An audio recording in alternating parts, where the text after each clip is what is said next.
Thanks so much for joining Dating with Katy. And today's episode, you will literally be dating with me.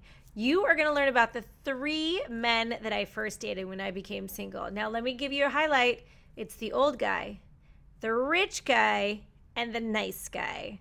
So, without further ado, though, I just want to make sure that you are in my database. Make sure you're in my network. Link is below. That's Sync Matchmaking.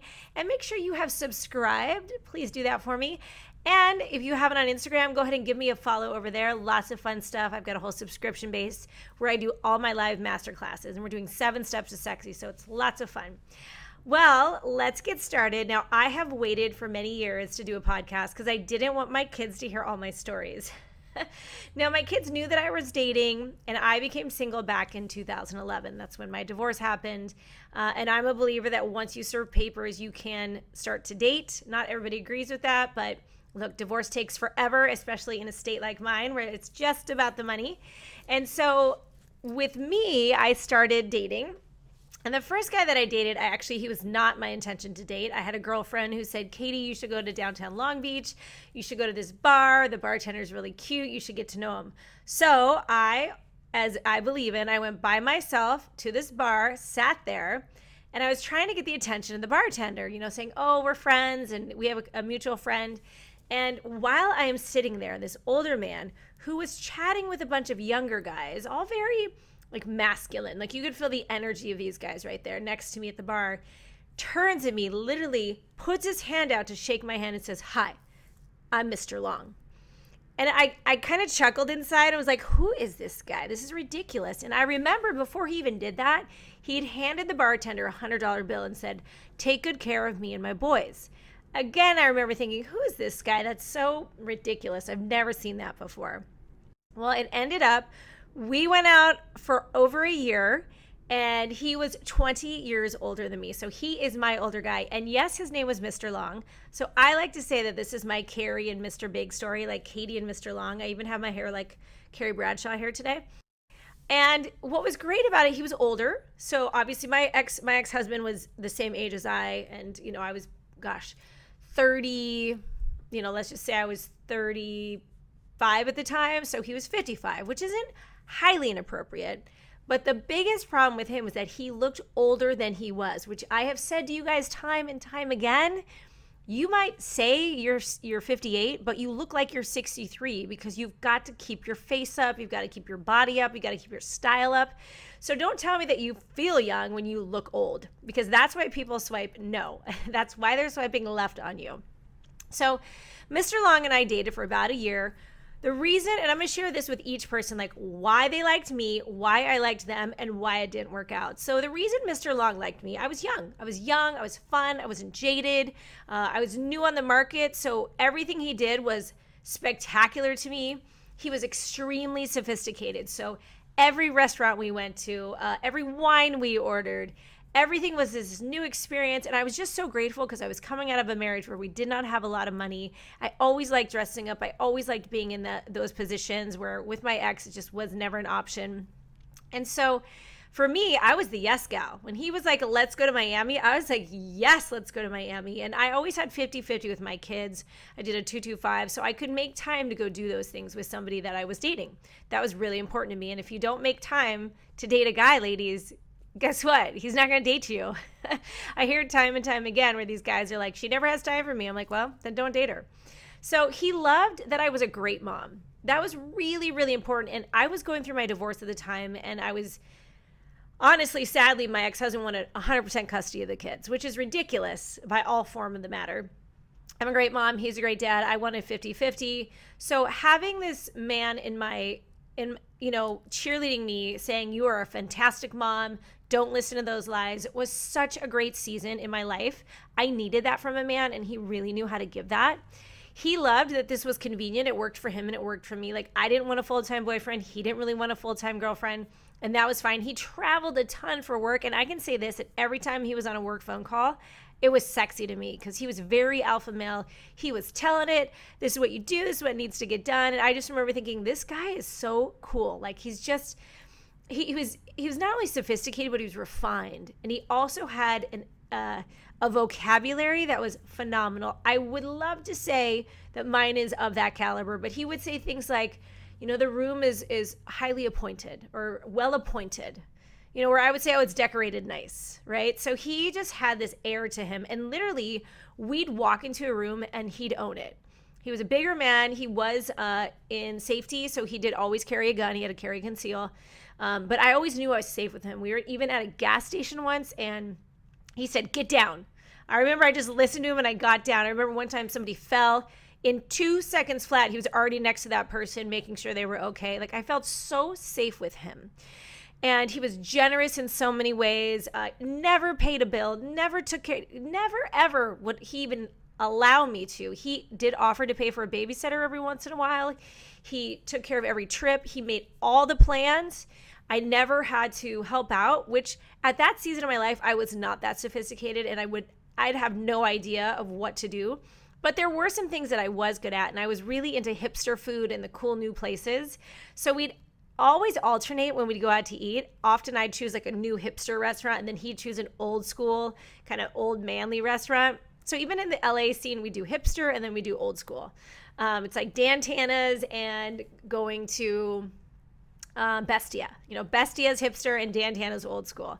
So we go back and forth on that. And I always would dress well. He loved seeing me well dressed. He loved going shopping. He always made it enjoyable. He wanted to see me look and feel beautiful. He really built me back up after my divorce, which is so important. I know nowadays a lot of men, and I've seen this in some of my reels that I posted, they're like, oh, I'm not going to help her out. And, I'm not going to be paying for meals for her and her kids. And it's just a sad state where men are no longer gentlemen. And look, I'm not saying do that for every first date that you have with a single mom, but if you are dating a single mom and she's busting her buns because she's not living off her ex-husband's money, then you know what? A little bit of help if you can. If you can't, then you can't. But if you can, it goes a long way. So he was amazing. We dated a year, but he was just too old. He had an oldness about him. He didn't really update his style. And sadly, when people looked at us, I think people thought it was a little creepy. But he always made sure, he'd brag about me to people. He'd introduce me. He would buy the room drinks. We'd go to Palm Springs, and the group of ladies behind us, he would be buying them drinks. He was always generous, always pre-tipped our servers and would say, take good care of us. He came from super blue collar, and he just wanted to be generous with all of those around him. It was so refreshing to date this man, and I'm so grateful that he was the first man I dated because it set a super standard for me. So with that, ultimately, years later, I ended up introducing him to one of my best friends who she was 10 years older. So they only had a 10-year age gap, and they dated for quite a few years. So that was a win-win. At the end of the day, his energy, I'm a believer that it's not about age, it's about energy. And even though he was 20 years older, he still wasn't the kind of guy that would go hiking with me. He wasn't going to be the guy that would help me raise my kids. We weren't in that same life space, although he liked it. He wasn't, in it to come and raise my kids with me. So then I move on to the next guy that I meet.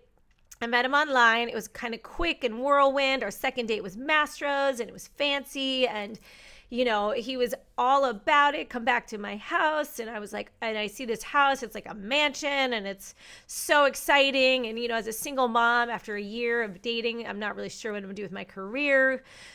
This looked promising. He had 3 kids the same age as my 3 kids. He had a nanny that I helped him pick out. He was extremely successful. He was also sophisticated, but way more fun and sophisticated. He had a giant wine room. And so with him, it was, again, that whirlwind of fun, but more my age appropriate. And we had kids the same age. We take them to the club. He was part of this giant, beautiful resort area back in Rancho Santa Fe. A big golf resort. I mean, it was phenomenal, right? And he was looking at houses, and he was talking about rings with me, and he liked that I was a good mom. Of course, I'd be a good mom to his kids. I'd fit the part. I was cute on his arm when we would go to events for work. And I lived away, so he still had some free time, which is why later I found out, of course, he was doing things on the side. Mr. Fun Pants is always fun pants with everybody. So ladies, I just want to remind you, just because he's fun with you doesn't mean he's not fun with everybody else. So he did have a major drinking habit. And because I'd never seen this before, he was what people say a functioning alcoholic. I'd never seen that. My whole family, we didn't really drink growing up, and I didn't really drink. And so having someone who drank a lot but still functioned and ran it like a CEO of a company, I didn't know what I was getting into until he started to scream at me when he drank too much. He screamed at the kids.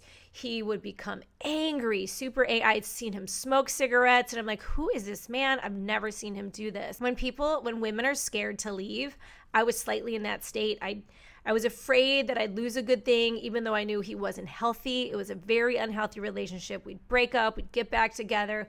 I'd find information about women. I would look through his trash can. I wouldn't trust him. And that is no way for a woman to live. I just knew he was doing shady stuff because he was. No surprise to me. And that is a whole nother story for another day. But ultimately, ladies, if you are not feeling safe, if you know, then you trust your gut. Because there's no way to live when you're looking through trash cans, when you're trying to figure out his schedule and figure out where he was, when you're Googling girls' names and you're like, whoa, she's a stripper. Not good. Not healthy in any way. And so ultimately, I don't care that he had that much money. I don't care that he could have taken care of me. I don't care that we would have had a nice house, because living in a state of dysfunction and fear and no trust is no way to be with any man. Ever. I'd rather live in a shack by myself with my kids than be with a man like that. Now, if you're divorced, if you're getting married, be mindful of these things. Pay very good caution. And I will tell you why, because a year later after breaking up with him, he was on TLC. No, a year later, he was on TMZ because he beat a woman. Yes, beat a woman, an ex-porn star, in his house in Park City. Absolutely disgusting. And you know what? I could have been that girl. So not surprised, but no way. Don't do it, ladies. Don't even think about it. See those red flags and run for the hills. Now, look, we all have that one we kind of messed up on. First time, okay. Second time, don't go back to it, right?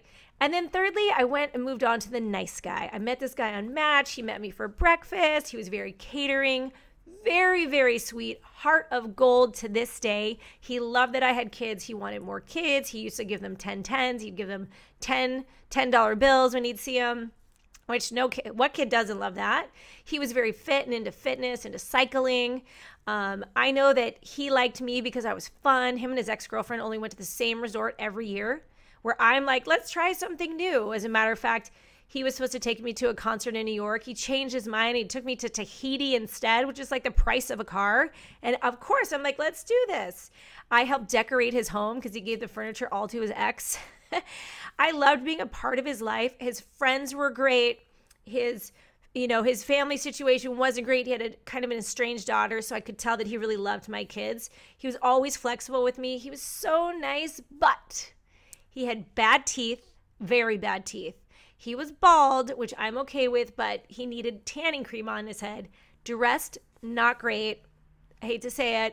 Even with my cues and help, he was not a good dresser. And he walked a little bit funny. He walked kind of like duck feet.